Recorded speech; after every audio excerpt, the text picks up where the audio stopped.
November 12th, 1932. Back in Germany, how I envy you. Although I've not seen it since my school days, the spell of Unter den Linden is still strong upon me. The breath of intellectual freedom, the discussions, the music, the light-hearted comradeship. And now the old Junker spirit, the Prussian arrogance and militarism are gone. You go to a democratic Germany, a land with a deep culture and the beginnings of a fine political freedom. It will be a good life. Your new address is impressive, and I rejoice that the crossing was so pleasant for Elsa and the young Sprouts. As for me, I am not so happy. Sunday morning finds me a lonely bachelor without aim. My Sunday home is now transported over the wide seas. The big old house on the hill, your welcome that said the day was not complete until we were together again. And our dear jolly Elsa, coming out beaming, grasping my hand and shouting, "Max, Max," and hurrying indoors to open my favorite schnapps. The fine boys, too, especially your handsome young Heinrich, he will be a grown man before I set eyes upon him again. And dinner, shall I evermore hope to eat as I have eaten? Now I go to a restaurant, and over my lonely roast beef, some visions of Gebäckener Schinken, steaming in its burgundy sauce, of Spätzle, of Spätzle and Spargel. No, I shall never again become reconciled to my American diet. And the wines, so carefully slipped ashore from the German boats, and the pledges we made as the glasses brimmed for the 4th and 5th and 6th times. Of course you are right to go. You have never become American despite your success here, and now that the business is so well established, you must take your sturdy German boys back to the homeland to be educated. Elsa, too, has missed her family through the long years, and they will be glad to see you as well. The impetuous young artist has now become the family benefactor, and that, too, will give you a quiet little triumph. The business continues to go well. Mrs. Levine has bought the small Picasso at our price, for which I congratulate myself, and I have old Mrs. Fleischman playing with the notion of the hideous Madonna. No one ever bothers to tell her that any particular piece of hers is bad, because they all are so bad. However, I lack your fine touch in selling to the old Jewish matrons. I can persuade them of the excellence of the investment, but you alone had the fine spiritual approach to a piece of art that unarmed them. Besides, they probably never entirely trust another Jew. A delightful yesterday came from Griselle. She is right that she is about to make me proud of my little sister. She has the lead in a new play in Vienna, and the notices are excellent. Her discouraging years with the small companies are beginning to bear fruit. Poor child. It has not been easy for her, but she has never complained. She has a fine spirit as well as beauty, and I hope the talent as well. She asked about you, Martin, in a very friendly way. There is no bitterness left there, for that passes quickly when one is young as she is. A few years, and there is only a memory of the hurt, and of course neither of you was to be blamed. Those things are like quick storms. For a moment you are drenched and blasted, and you are so wholly helpless before them. But then the sun comes, and though you have neither quite forgotten, there remains only gentleness and no sorrow. You would not have had it otherwise, nor would I. I have not written Griselle that you are in Europe, but perhaps I shall think if you think it wise, for she does not make friends easily, and I know she would be glad to feel that friends are not far away. 14 years since the war. Did you mark the date? What a long way we have traveled as people from that bitterness. Again, my dear Martin, let me embrace you in spirit, and with the most affectionate remembrances to Elsa and the boys, believe me, your ever most faithful, Max. December 10th, 1932. Max, dear old fellow, the check and the accounts came through promptly, for which my thanks. You need not send me such details of the business. You know how I am in accord with your methods, and here at Munich, I'm in a rush of new activities. We are established, but what a turmoil. The house, as you know, I had long in mind, and I got it at an amazing bargain. 30 rooms and about 10 acres of park. You would never believe it. But then, could you not appreciate how poor is now this sad land of mine? The servants' quarters, stables, and outbuildings are most extensive, and would you believe we employ now 10 servants for the same wages of our 2 in the San Francisco home.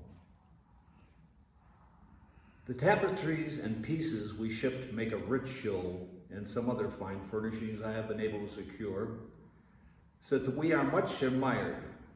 I was almost to say envied. 4 full services of the finest china I have bought, and much crystal as well as a full service silver for which Elsa is in ecstasies. And as for Elsa, such a joke. You will, I know, laugh with me. I have purchased for her a bed, such a size as never was before, twice the bigness of a double bed, and with great posters and carved woods. The sheet I must have made to order, for there are no sheets that could fit it. They are of fine linen, the finest linen sheets. Elsa laughs and laughs, and her old grandmother stands shaking her heads and grumbles. 9, Martin, 9. You have made it so, and now you must take care of her or she will grow to match it. Yeah, says Elsa, 5 more boys and I will fit in just nice and snug. And she will, Max. For the boys, there are 3 ponies. Little Carl and Wolfgang are not big enough to ride yet, and a tutor.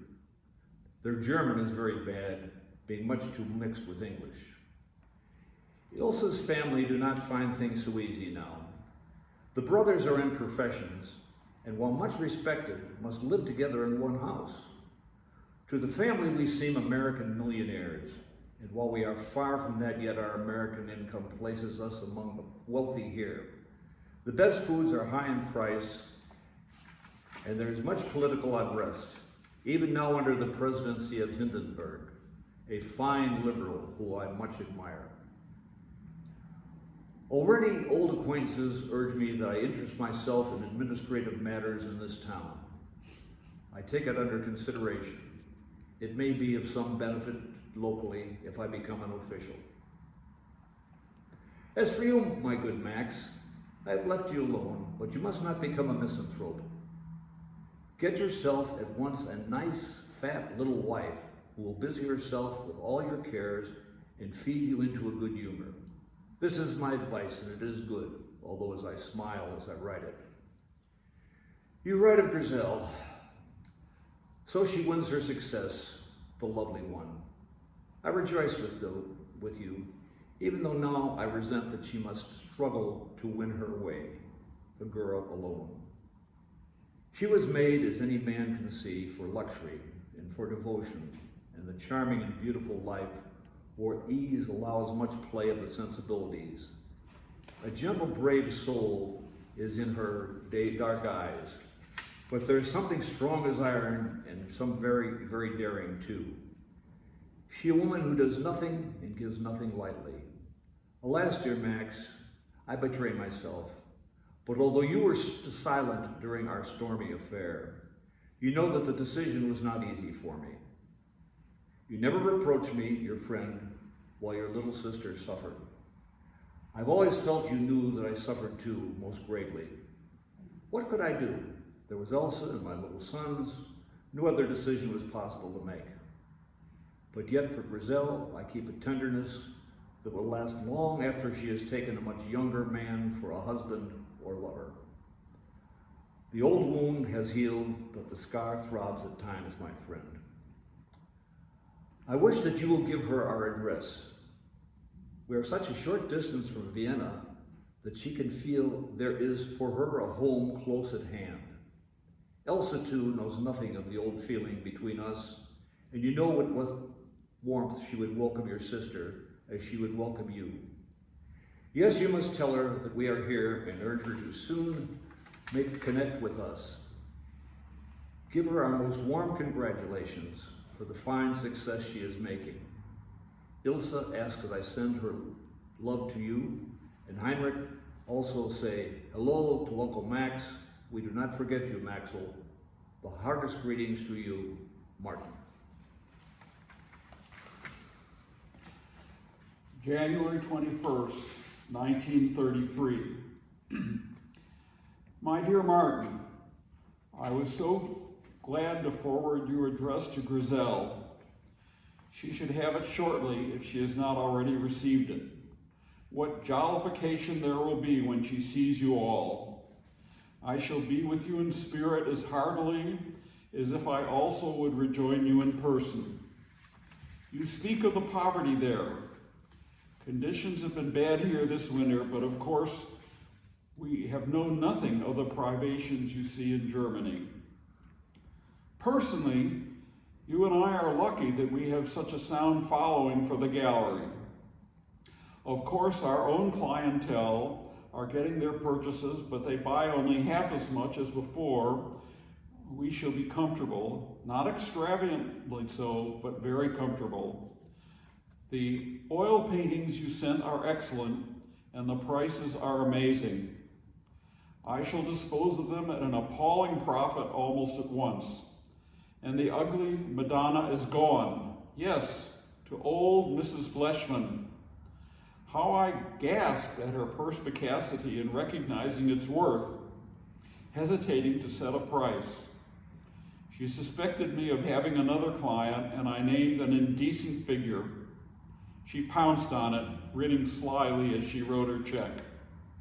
How I exulted as she bore the horror off with her, you alone will know. Alas, Martin, I often am ashamed of myself for the delight I take in such meaningless little triumphs.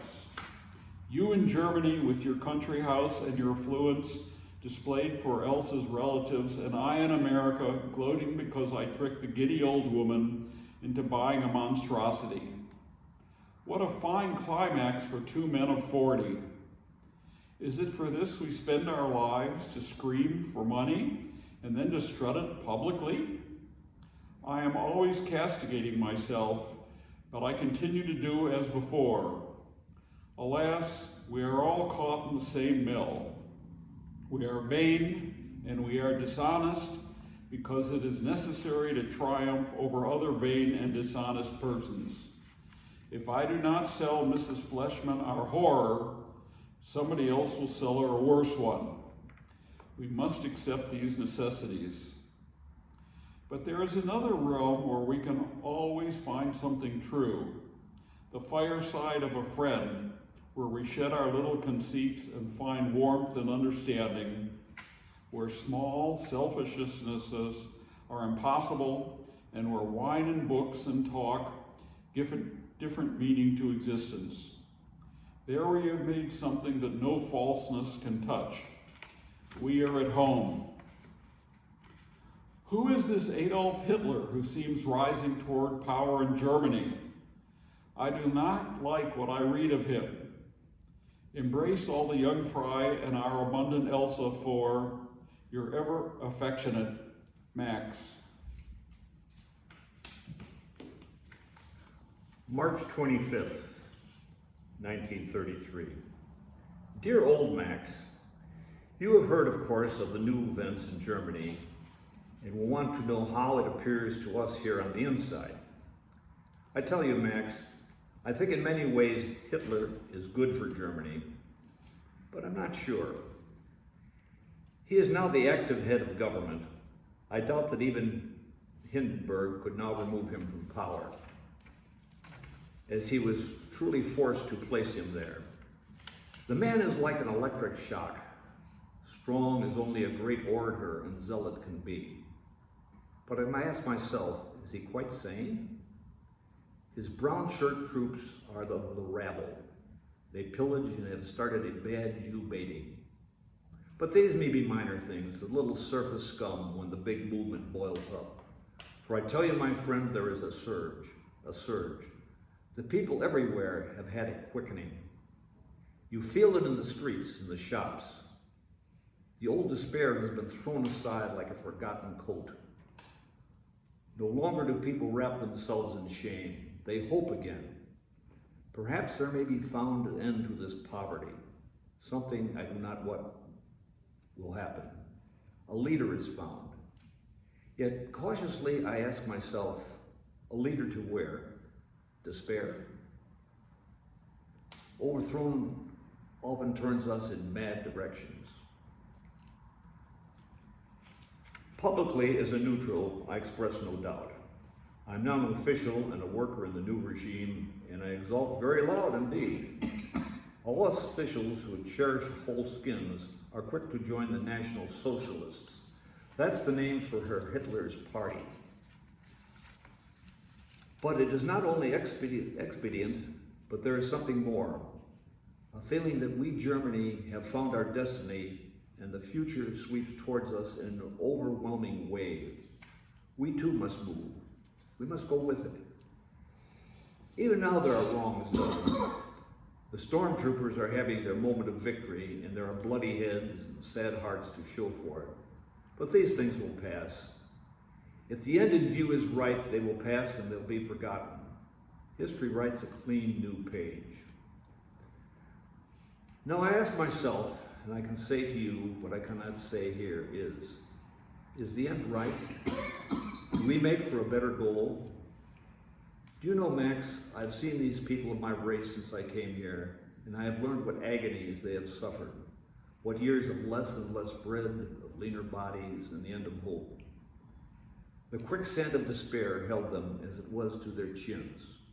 Then just before they died, a man came and pulled them out. All they know now is that they will not die. They are in a hysteria of deliverance. Almost they worship him.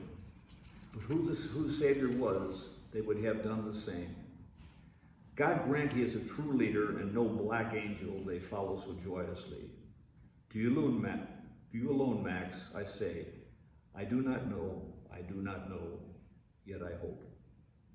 So much for politics. Ourselves, we delight in our new home, and we have done much entertaining. Tonight, the mayor is our guest at dinner for 28. We spread ourselves a little thin, maybe, but that is to be forgotten. Ilsa has a new gown of blue velvet and is in terror, for it will not be big enough. She is with child again. There is a way to keep a wife contented, Max. Keep her so busy with babies that she has no time to fret. Our Heinrich has made a social conquest. He goes out on his pony and gets himself thrown off, and who picks him up but Baron von Friesche? They have a long conversation about America, and then one day the Baron calls and we have coffee. Heinrich will go there for lunch next week. What a boy. It's too bad his German is not better, but he delights everyone. So we go, my friend, perhaps to become part of great events, perhaps only to pursue our simple family way, but never abandoning that trueness of friendship of which you speak so movingly. Our hearts go out to you across the wide sea, and when glasses are filled, we will toast Uncle Max, your affectionate friend, Martin. May 18th, 1933. Dear Martin, I am distressed at the press reports that come pouring into us from the fatherland. Thus it is natural that I turn to you for light, while there are only conflicting stories to be had here. I am sure things cannot be as bad as they are pictured. A terrible pogrom. That is the consensus of our American papers. I know your liberal mind and warm heart will tolerate no viciousness, and that from you I can have the truth. Aaron Silverman's son has just returned from Berlin and had, I hear, a narrow escape. The tales he tells of what he has seen, floggings, the forcing of quets of castor oil through clenched teeth, and the subsequent hours of dying through the slow agony of bursting guts are not pretty ones. These things may be true, and they may, as you have said, be but the brutal surface froth of human revolution. Alas, to us Jews, they are a sad story familiar through centuries of repetition, and it is almost unbelievable that the old martyrdom must be endured in a civilized nation today. Write me, my friend, and set my mind at ease. My sister Grizel's play will come to a close about the end of June after a great success. She writes that she has an offer for another role in Vienna and also for a fine one in Berlin for the autumn. She talked most of the latter one, but I have written her to wait until the anti-Jewish feeling has abated. Of course, she uses another name which is not Jewish. Eisenstein would be impossible for the stage anyway. But it is not her name that would betray her origins. Her features, her gestures, her emotional voice proclaim her a Jewess, no matter what she calls herself. And if this feeling has any real strength, she had best not venture into Germany just at present. Forgive me, my friend, for so distraught and brief a letter, but I cannot rest until you have reassured me. You will, I know, write in all fairness. Pray do so at once.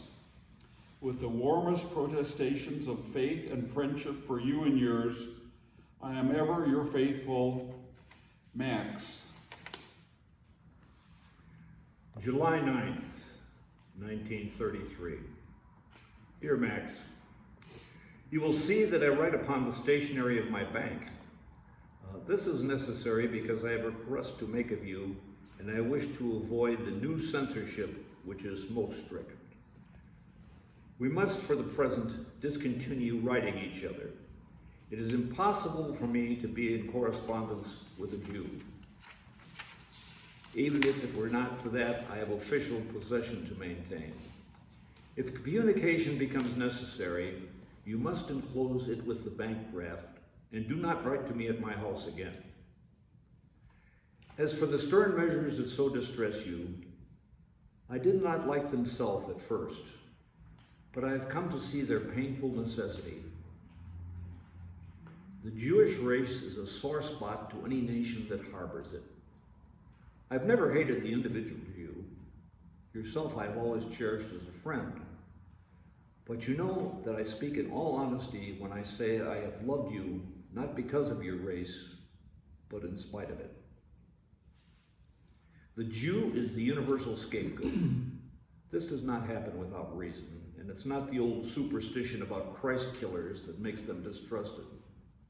But this Jew trouble is only an incident. Something bigger is happening.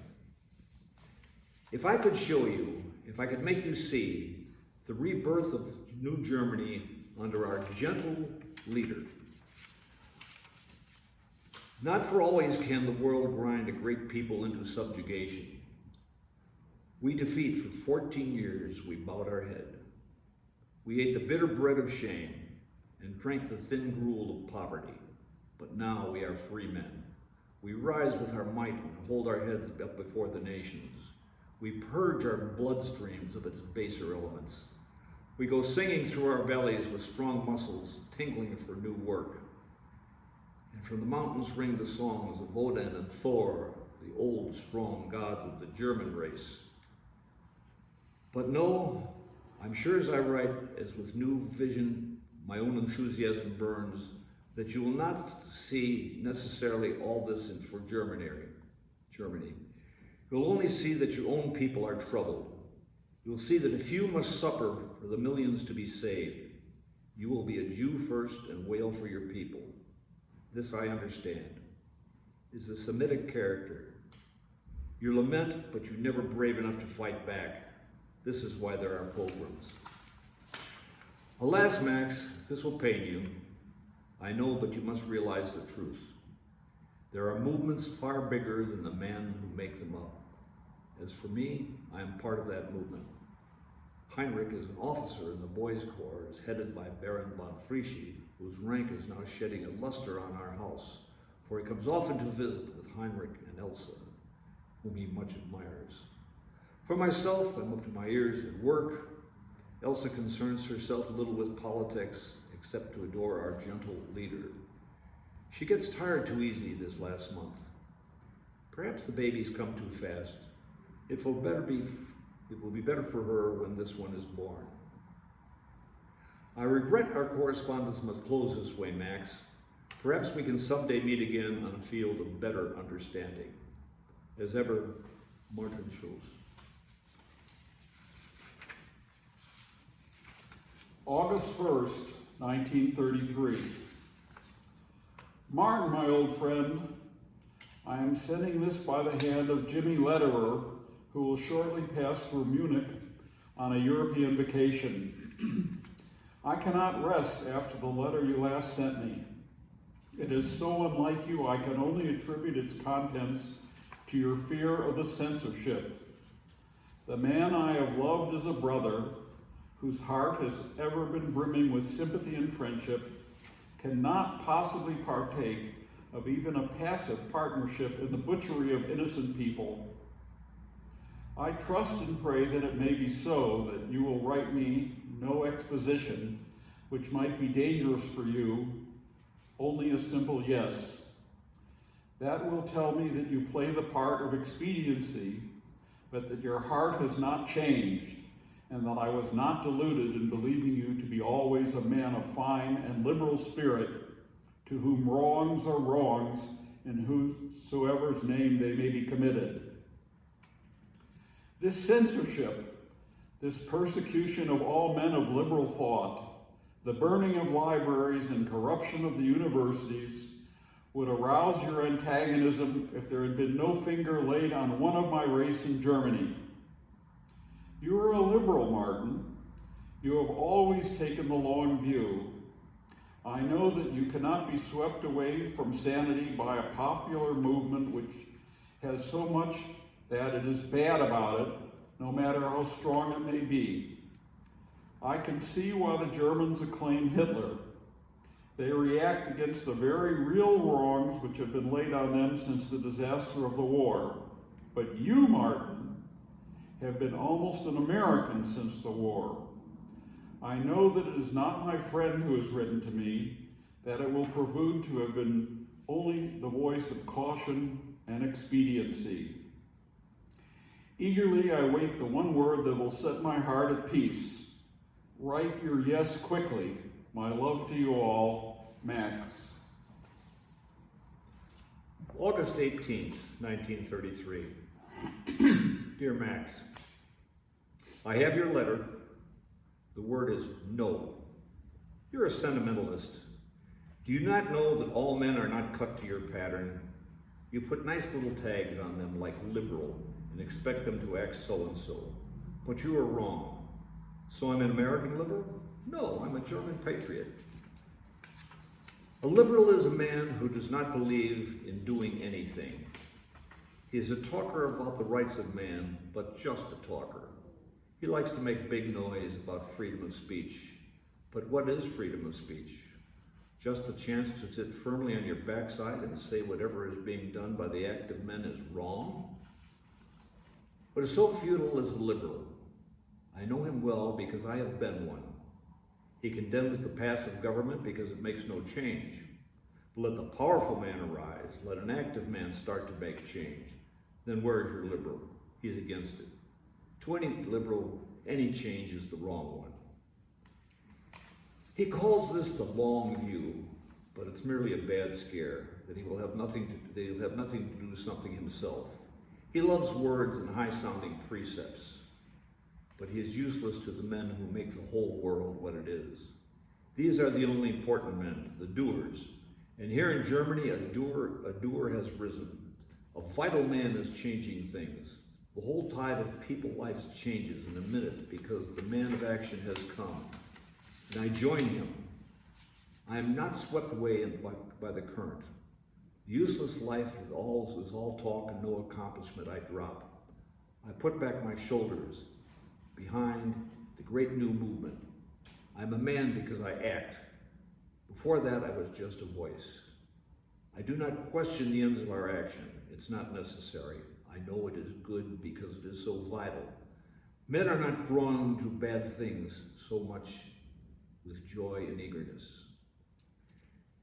You say we persecute men of liberal thought. We destroy libraries. You should wake from your musty sentimentality. Does the surgeon spare the cancer because he must cut to remove it? We are cruel. Of course we are cruel. As all birth is brutal, so is this new birth of ours, but we rejoice. Germany lifts higher head among the nations of the world. She follows her glorious leader to triumph. What can you know of this? You only sit and dream. You've never known a Hitler. He's a drawn surler. He's a white light, hot as the sun of a new day. I must insist that you write no further. We are no longer in sympathy, as now we must both realize. Martin Schulz.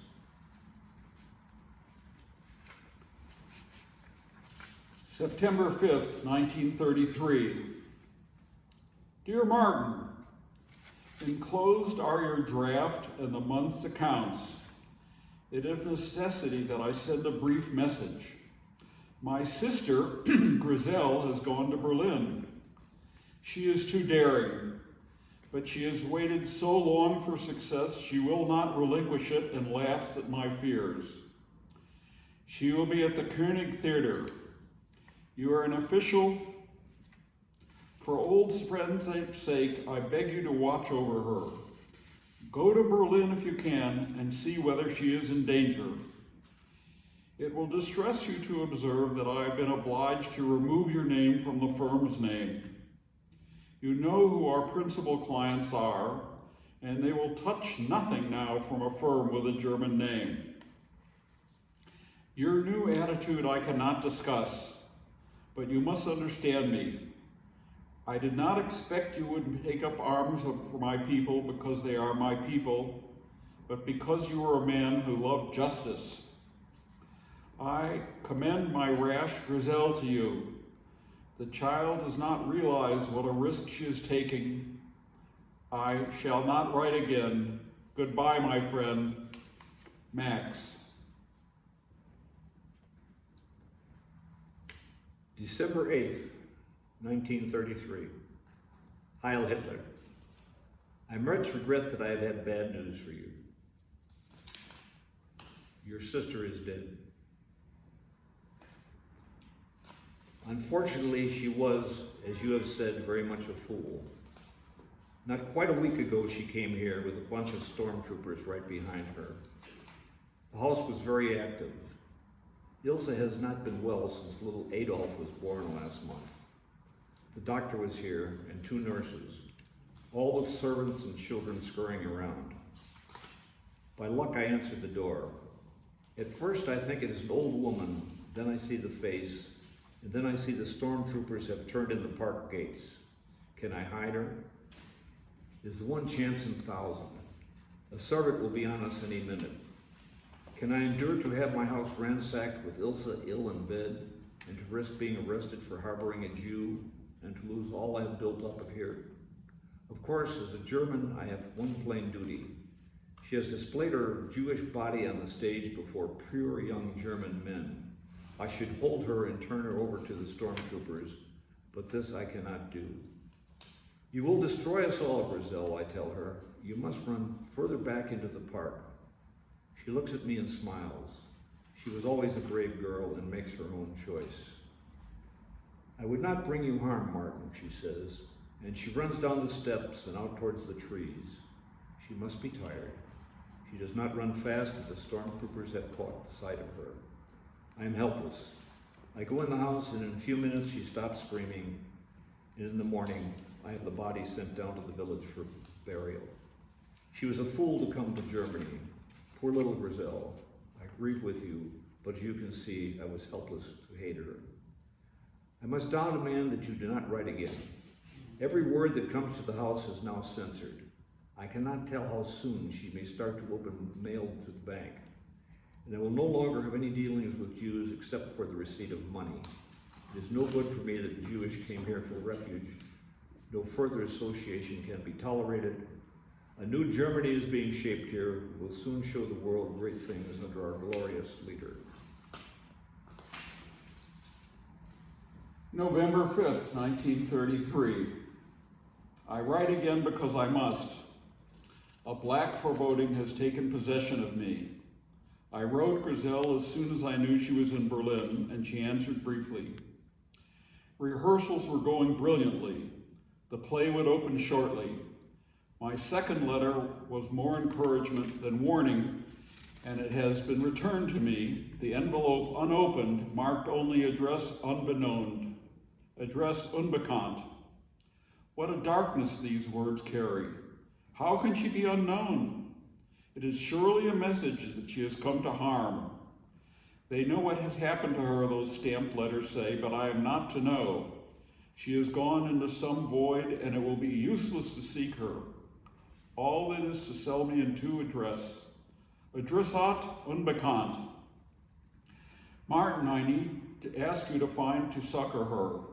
You have known her graciousness, her beauty and sweetness.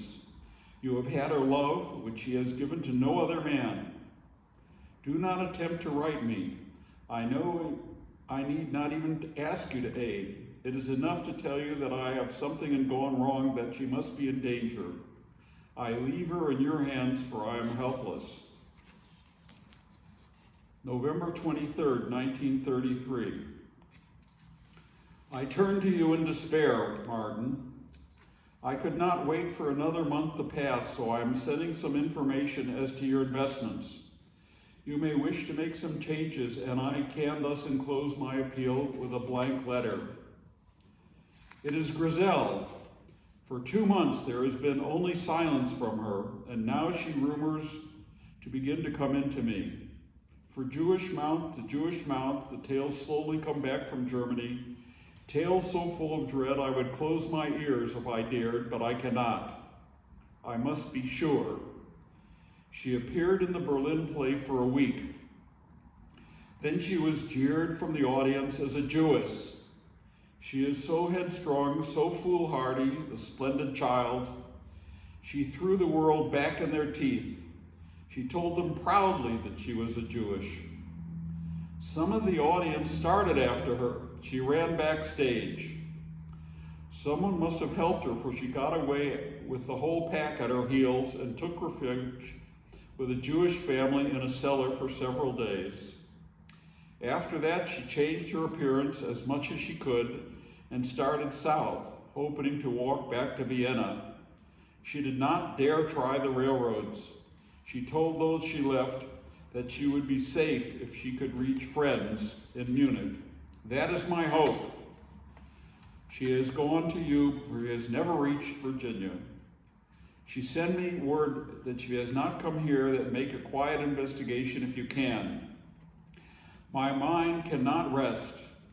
I torture myself by day and by night, seeing the brave little thing trudging all those long miles through hostile country with winter coming on. God grant you send me a word of relief. Max. I read again the letter from December 8th, 1933. Heil Hitler. I much regret that I have bad news for you. Your sister is dead. Unfortunately, she was, as you said, very much a fool. Not quite a week ago, she came here with a bunch of stormtroopers right behind her. The house was very active. Ilse has not been well since little Adolf was born last month. The doctor was here and 2 nurses, with all the children and servants scurrying around. By luck, I answered the door. At first, I think it's an old woman, and then I see the face. And then I see the stormtroopers have turned in the park gates. Can I hide her? Is it one chance in thousands? A servant will be on us in any minute. Can I endure to have my house ransacked with Ilsa ill in bed, and to risk being arrested for harboring a Jew, and to lose all I have built up here? Of course, as a German, I have one plain duty. She has displayed her Jewish body on the stage before pure young German men. I should hold her and turn her over to the stormtroopers, but this I cannot do.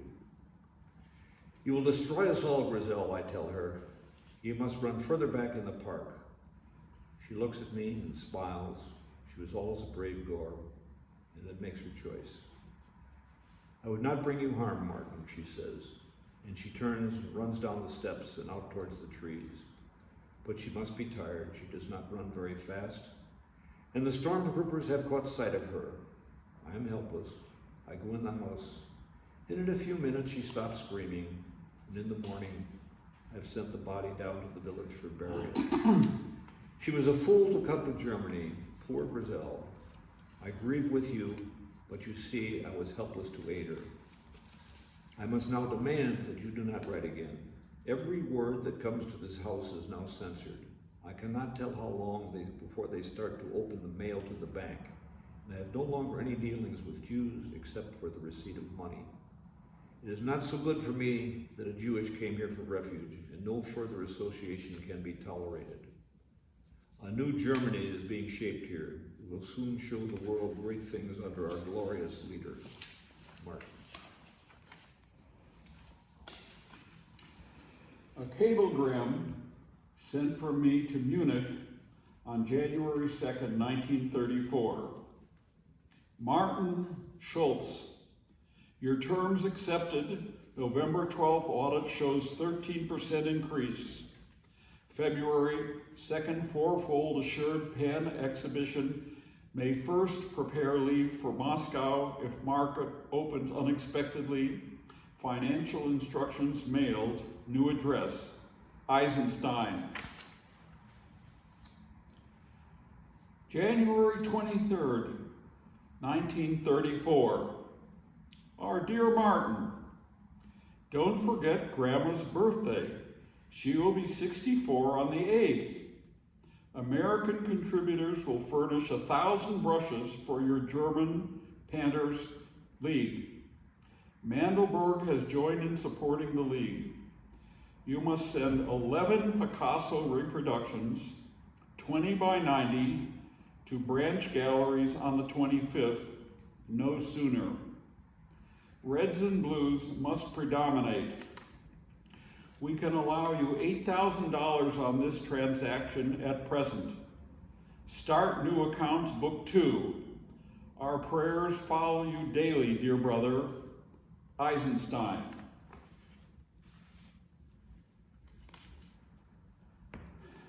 January 17th, 1934. Martin, dear brother, good news. Our stock reached 116 5 days ago. The Fleischmans have advanced another $10,000. This will fill Young Painters League quota for a month, but let us know if opportunities increase. Swiss miniatures are having a vogue. You must watch the market and plan to be in Zurich after May 1st if any unexpected opportunities develop. Uncle Solomon would be glad to see you, and I know you will rely heavily on his judgment. The weather is clear, and there is little danger of storms during the next 2 months. You will prepare for your students the following reproductions. Van Gogh, 15 by 103, red. Poussin, 20 by 90, blue and yellow. Vermeer, 11 by 33, red and blue. Our hopes will follow your new efforts, Eisenstein.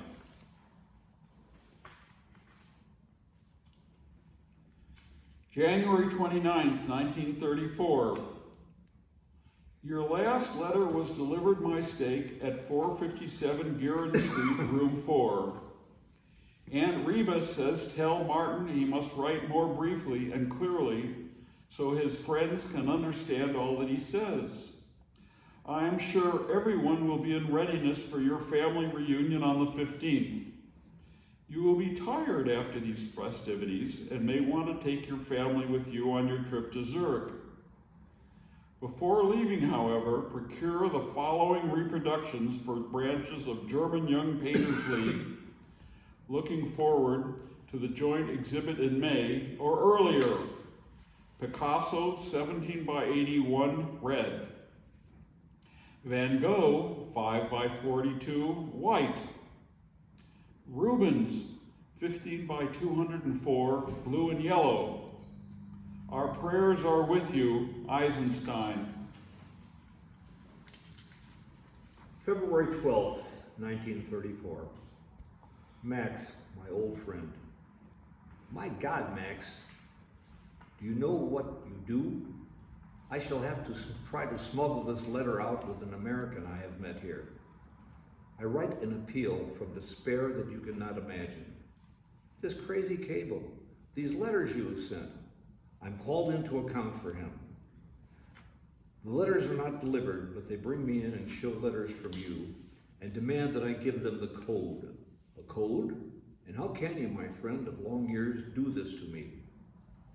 Do you realize, have you any idea that you destroy me? Already the results of your madness are terrible. I'm bluntly told I must resign my office. Heinrich is no longer in the boys' corps. They tell him it's not good for his health. God in heaven, Max, do you see what this means? And Elsa, to whom I dare not tell anything, comes in bewildered that the officials refuse her invitations and Baron von Furchi does not even speak to her on the street. Yes, yes, I know why you do it, but you do not understand. I could do nothing. What could I have done? I did not dare to try. I beg of you, not for myself, but for Ilsa and the boys. Think what it means to me if I'm taken away and that you do not know if I am alive or dead. Do you know what it is like to be in a concentration camp? Would you stand me up against the wall and level a gun? I beg of you, stop, stop, stop, stop now, while everything is not yet destroyed. I'm in fear for my life, Max. It is you who does this. I cannot be you. I've loved you like a brother, my old Maxwell. My God, have you no mercy? I beg you, Max, no more, no more. Stop while I can still be saved. From a heart filled with old affection, I ask it, Martin. February 15th, 1934. My dear Martin, 7 inches of rainfall here in 18 days. What a season. A shipment of 1,500 brushes should reach the Berlin branch for your painters by this weekend. This will allow time for practice before the big exhibition. American patrons will help with all the artist supply that can be provided, but you must make the final arrangements. We are too far out of touch with the European market, and you are in a position to gauge the extent of support such a showing would arouse in Germany. Prepare these for distribution by March 24th. Rubens, 12 by 77 blue. Giotto, 1 by 317 green and white. Poussin, 20 by 90 red and white. Young Bloom last Friday with the Picasso specifications. He will leave oils in Hamburg and Leipzig and will then place himself at your disposal.